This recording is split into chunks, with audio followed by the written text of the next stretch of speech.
nga ba ang rabies?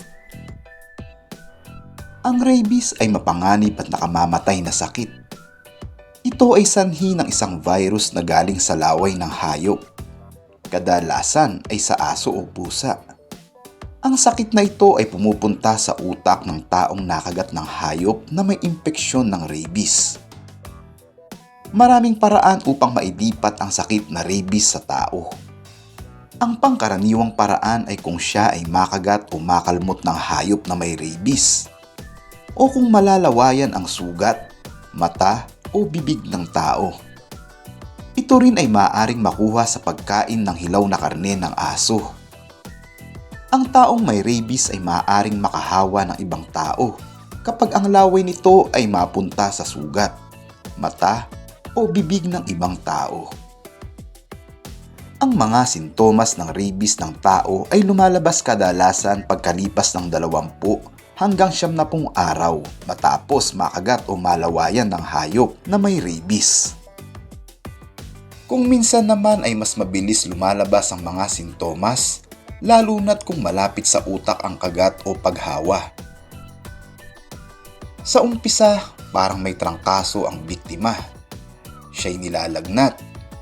Masakit ang ulo, masakit ang katawan, at nasusuka. Sa kalaunan, siya ay nahihirapang uminom o lumunok.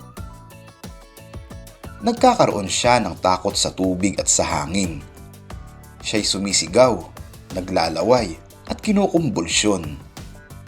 Kapag ito ay nangyari, tuluyan siyang mamamatay. Kung minsan, ang biktima ay di makagalaw at naninigas ang laman bago tuluyang mamatay. Linising mabuti ang sugat sa pamamagitan ng sabon at tubig. Pahira ng alkohol at betadine ang sugat at hindi ng bawang. Bawang na kontra sa paniniwala ng karamihan. Ang bawang ay di nakatutulong sa paggaling ng sugat.